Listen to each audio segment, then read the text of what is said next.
Assalamu alaikum wa rahmatullahi wa barakatuh. Bismillahi wa rahmani wa rahim. Quelle est la meilleure exégèse du Coran? Quel est le meilleur tafsir du Coran pour comprendre ces versets dans un sens qui soit clair, précis, sans tomber dans trop de délire ou d'explications farfelues puisqu'il en existe? Donc depuis les débuts de l'islam, nous avons accès à un certain nombre d'exégèses coraniques. Certaines sont très intéressantes, d'autres le sont beaucoup moins.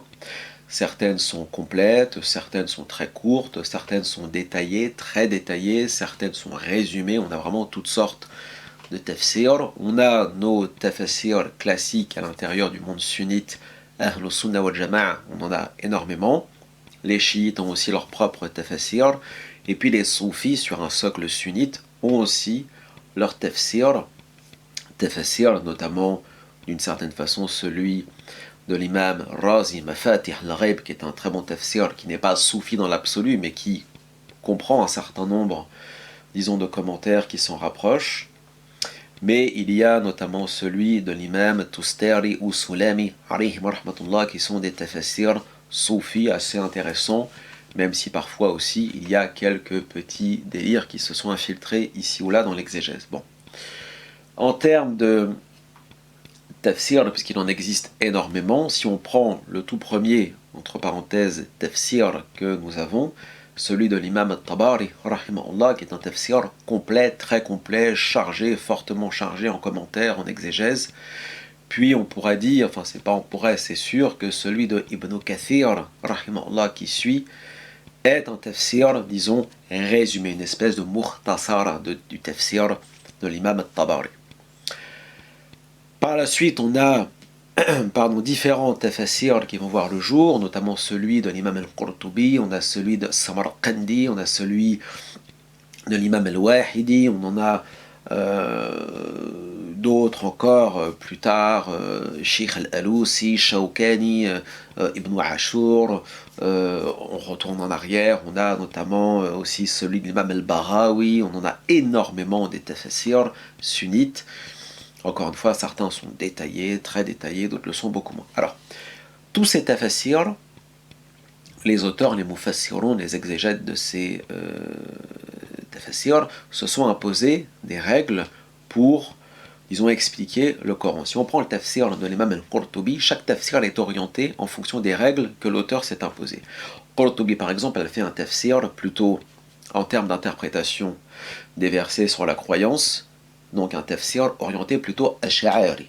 Si on prend les ayats, les versets du Coran sur le fiqh, sur la jurisprudence, lui était maliki, donc il a suivi son madhab, on va dire maliki, pour interpréter ces versets. Quant aux versets qui parlent de spiritualité, il a suivi sa voie initiatique soufi, alors je ne sais plus laquelle, mais voilà, on prend le tafsir de l'imam Abu Mansour al-Maturidi, le fondateur du maturidisme, lui a suivi donc un tafsir plutôt hanafite en termes de jurisprudence, Maturidi en termes d'interprétation des noms, des attributs divins.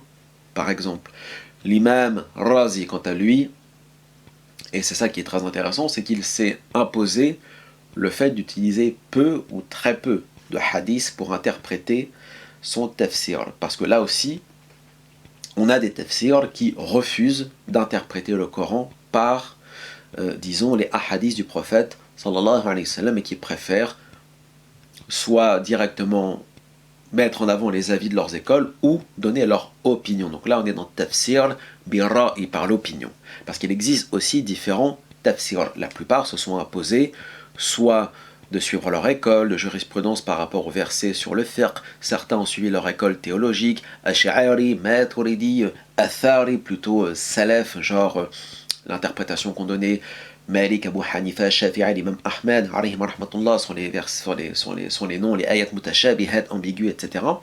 Mais il y a aussi des auteurs qui ont fait le choix d'interpréter d'une façon complètement différente. C'est-à-dire qu'ils ont préféré, principalement, mettre, non pas l'avis de leur école, mais directement les hadiths qui sont reliés à tel ou tel verset. Quand il n'y en a pas toujours. Donc ça donne notamment l'ouvrage, le tafsir de l'imam al-Suyuti, rahimahullah, ad-Durr wal-Ma'thur, n'est-ce pas? On a aussi, plus récemment, dans les années peut-être 80, tafsir du cheikh Tu'aylab qui lui a mis sur chaque verset des hadiths, principalement Bukhari et Muslim. D'autres n'ont pas voulu aller dans ce sens, c'est ce qu'on a dit par rapport à Razi, rahimahullah, ou d'autres, c'est-à-dire éviter les hadiths.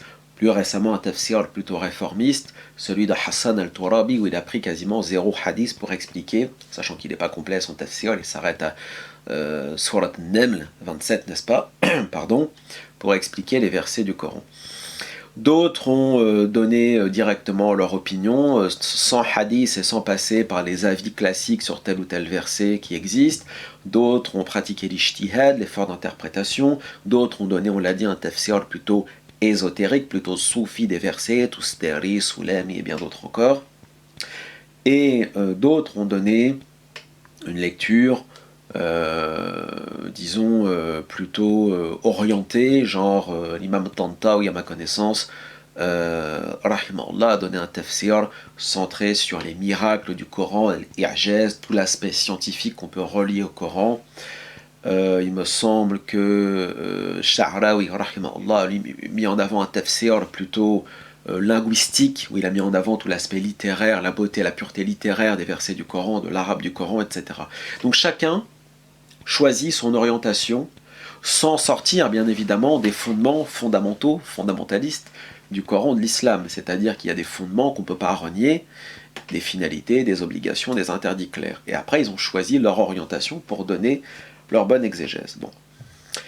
Maintenant, pour répondre à la question, quel est le meilleur tafsir pour bien comprendre le Coran, débutant ou pas d'ailleurs? Il nous faut un tafsir d'entrée de jeu qui ne comprenne absolument aucune israéliyat. Il faut absolument balayer ces récits judéo-chrétiens qui n'ont rien à voir avec l'islam, qui nous viennent d'autres communautés, qui nous viennent de l'Ancien Testament falsifié, du Nouveau Testament falsifié, du Talmud plus que falsifié, et ainsi de suite. Nous n'avons rien à voir avec ça.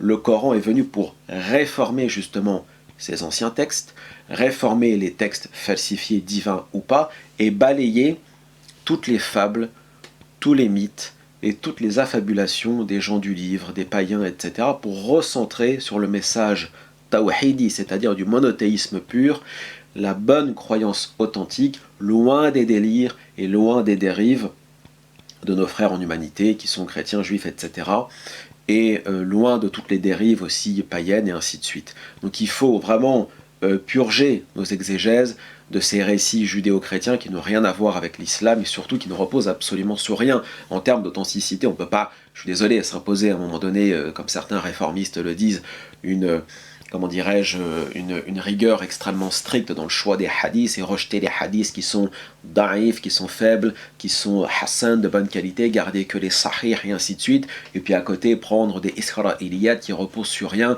et sur absolument aucune chaîne de transmission. C'est pas sérieux. Bon, premièrement.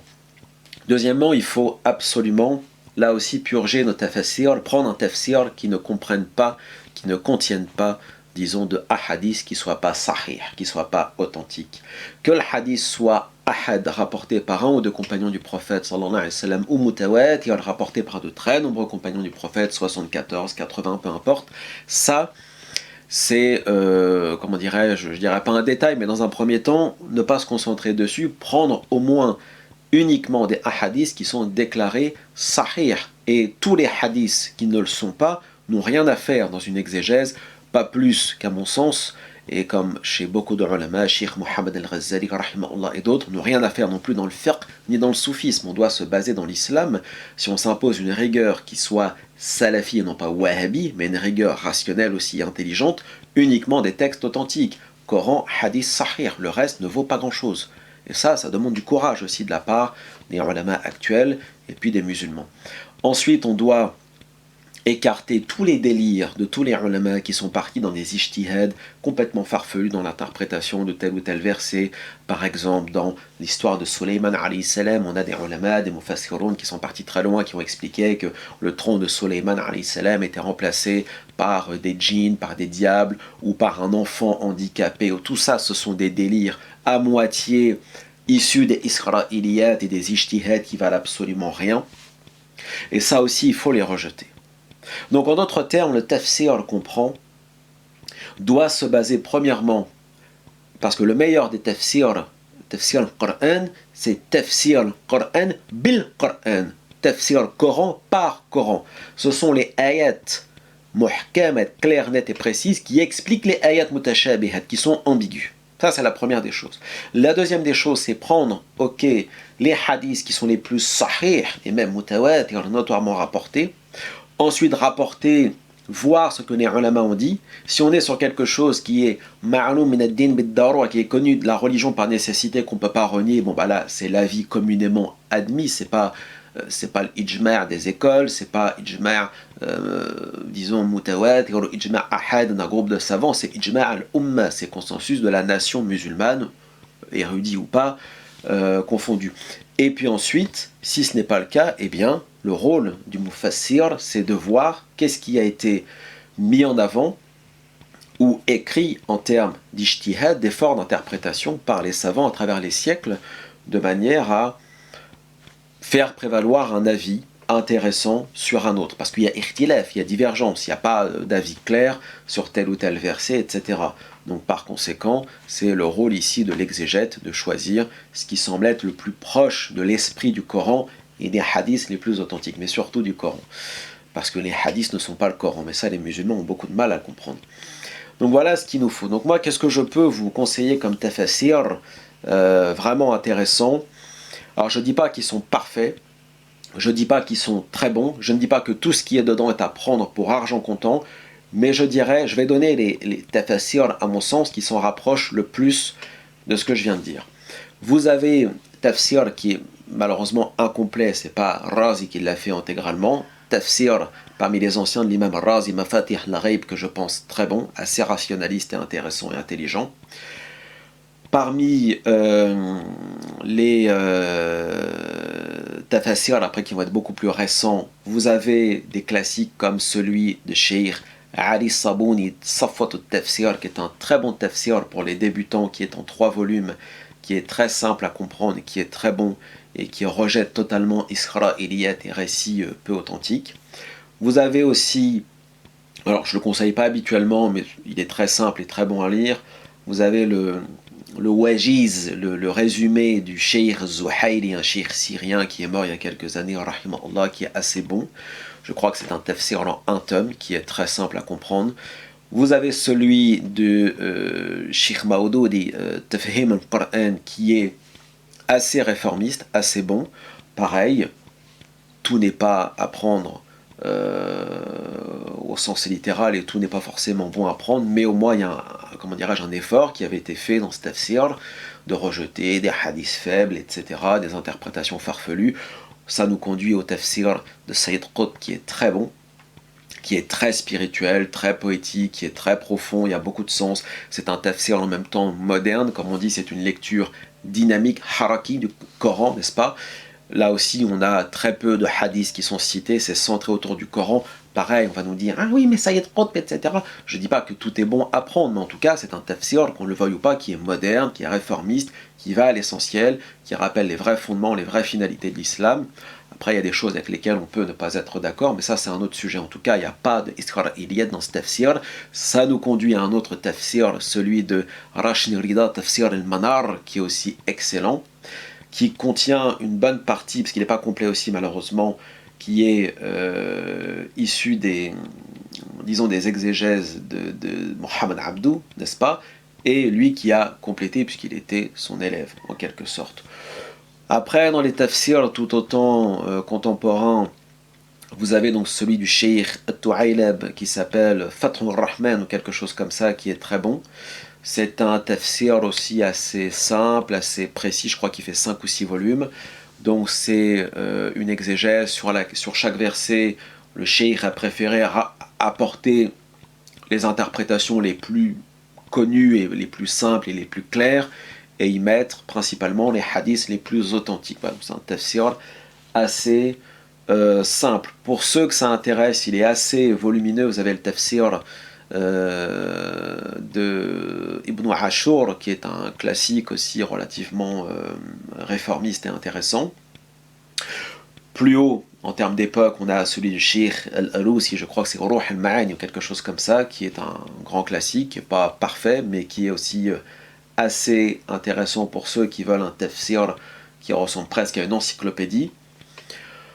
Dans le même genre, on pourrait citer un tafsir, un résumé très simple et vraiment très bon pour les débutants, qui est celui d'un cheikh d'origine indienne qui est décédé l'année dernière, qui s'appelait Wahyuddin Khan. Donc c'est un tafsir en un volume qui est très bon. Et puis on va s'arrêter avec celui de Hassan al-Turabi qui s'appelle Tafsir Tawhidi, qui est aussi très intéressant parce que, même s'il y a des choses avec lesquelles on ne sera pas d'accord, bien évidemment, c'est un effort, il y a un ijtihad qui a été produit, il y a quelque chose de nouveau, quelque chose de frais.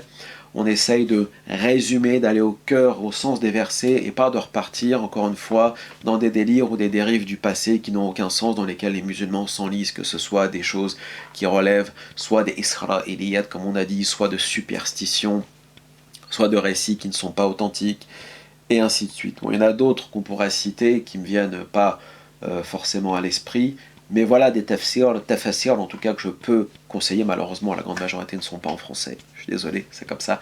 Il va falloir faire un effort pour apprendre l'anglais ou l'arabe ou l'espagnol ou que sais-je encore. Mais ce sont des tafassirs, à mon sens, qui sont vraiment très bons, qui peuvent apporter beaucoup aux musulmans et les sortir, disons, d'une exégèse du Moyen-Âge qui, comment dirais-je, ce n'est pas qu'elle n'est pas bonne, mais elle est enlisée, disons, dans des récits qui sont faibles, pas authentiques, apocryphes, inventés de toutes pièces, délirants, issus d'autres communautés que nous. Là, on sent l'infiltration, comment dirais-je, à la fois plus que juive que chrétienne, en fin de compte, avec des personnages comme Ka'b al-Ahbar et ainsi de suite. Alors certains considèrent qu'il était musulman, certains considèrent qu'il était kafir, enfin, moi, je ne rentre pas, du moins pour l'instant, dans ce débat, mais en tout cas, voilà, il est venu, s'il était musulman, dans l'islam avec bon nombre de textes non authentiques, de récits plus que délirants, qui sont du copier-coller de l'Ancien Testament farfelu et du Talmud inacceptable. Voilà. Sur ce, barakallahu fikum, wassalamu alaikum wa rahmatullahi wa barakatuh.